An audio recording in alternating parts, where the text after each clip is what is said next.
Good day. My name is Robert Gilmore, and today I will be talking about the drying oven in our laboratory and the fact that it is broken.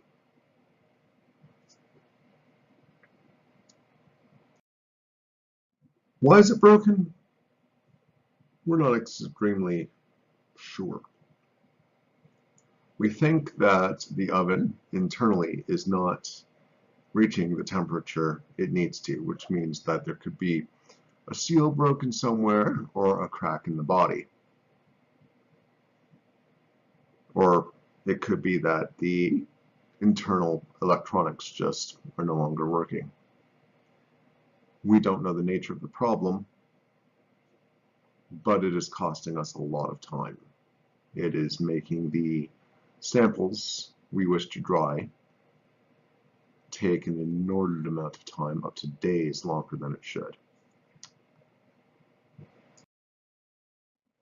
We have four options available to us to rectify this situation.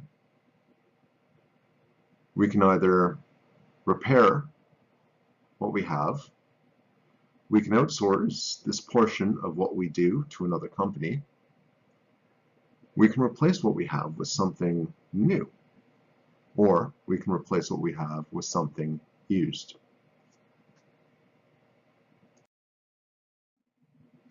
For repairing this particular drying oven of ours, there's some problems associated with this. For instance, in order to get the parts for it, the electronic parts for it may not all be made anymore, and that in itself would be a severe situation, because if the electronic parts are not made for it anymore, repairing it is just not an option. If there are physical parts that are not made for it anymore, we can have them fabricated, but the fabrications themselves might end up coming from someone's garage in Texas that does this on their spare time. So not only would it take a while, it would cost a heck of a lot just to do. That's not including the actual person to come out and assume that they know what they're doing with this particular drying oven, because once these things go the wayside, and we've had this thing for 20 years, it's no longer really supported or serviced by the company, so we'd have to get some private contractor out, and that can be difficult as well. And on top of this, even if we do repair this thing, there's no guarantee that the repairs will last very long or extend the lifespan of the product of our drying oven for more than maybe as short as a few months, 6 months. So we could be out all that money for 6 months of time. It's not the most financially viable option we have. We could try outsourcing what we do in terms of this portion of drying our soil, asphalt, aggregate, and concrete samples. However, to outsource these, first there's the problem of cost, and the cost of outsourcing one of these can range from 2/3 the cost of a brand new one, just to outsource one sample to dry, to 2-3 times that cost.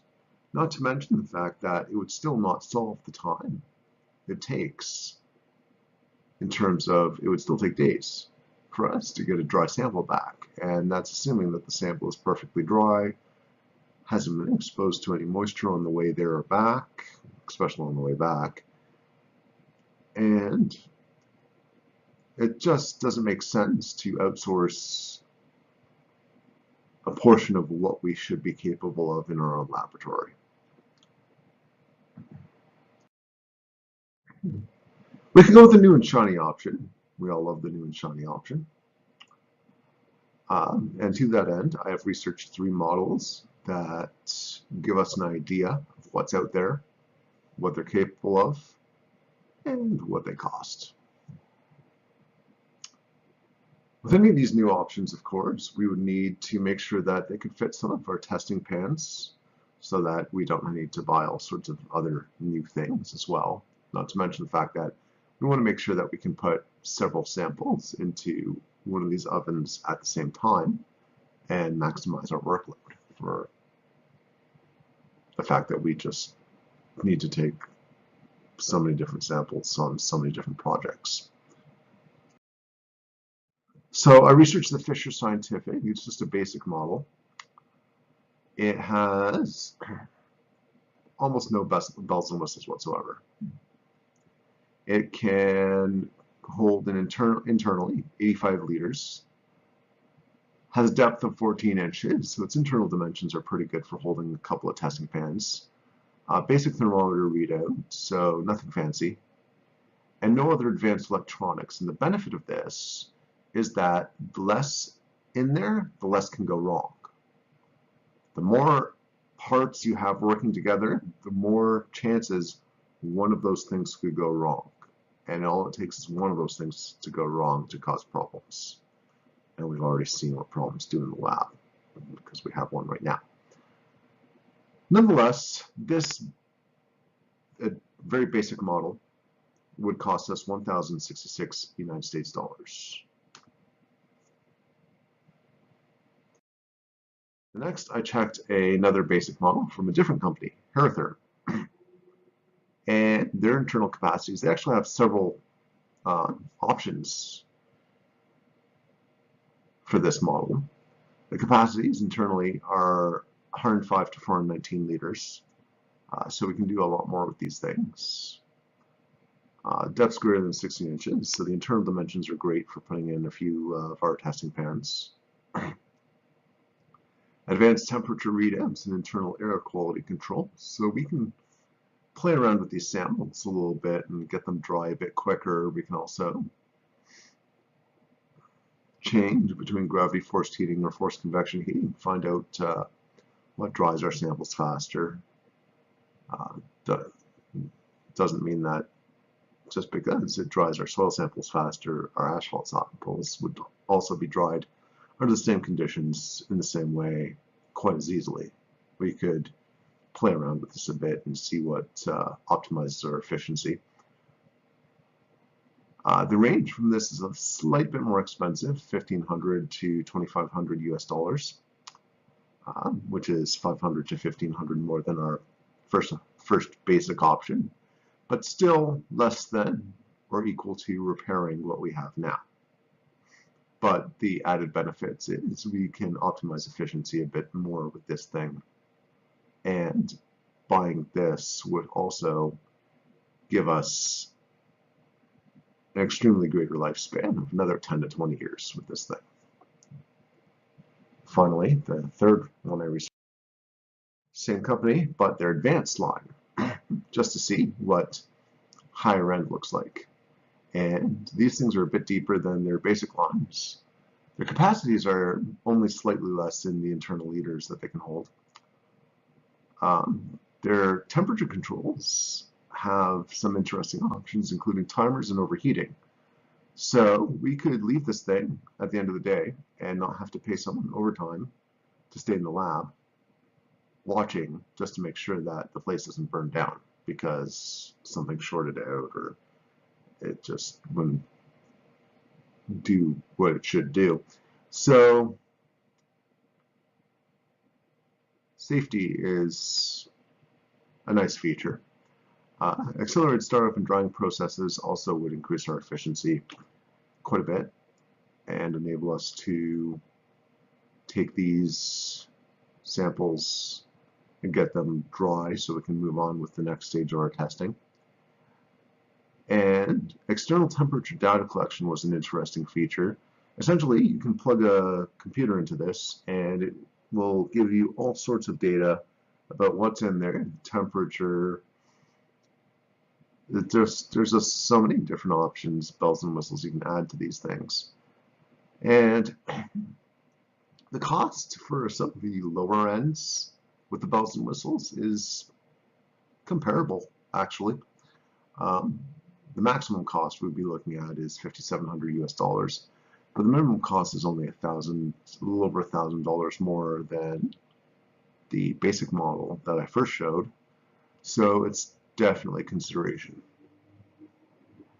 Finally, another option I researched or looked into, and one which we could potentially explore further, model. But just because it's not new and shiny doesn't mean it might not work. However, just because it's cheaper, it might not work anyway. And this is a gamble. It's a risk. If it breaks, we don't have options of recourse or warranty. On top of that, that company could just as easily sell us a complete lemon. And if it breaks, we have no options of recourse with them. It's a final sale. So it's really a issue of how much risk are we willing to incur if we go this option. So our four options were repair, which the cost doesn't make a heck of a lot of sense. Outsource what we do, which is completely nonsensical. Replace new, which there are some viable options. And replace used, which is a risk. My recommendation is new and shiny. I like it. Why do I like it?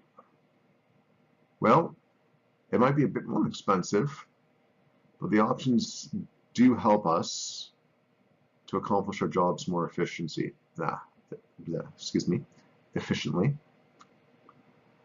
And also, with this data collection, it limits the possibility of human error. So writing a number down wrong or incorrectly, just because we misread something or we're thinking about something else at the time, is a boon, really. We're human beings. We do make mistakes. There's no such thing as the infallible, perfect human being. And this does remove people from at least this portion of the data collection.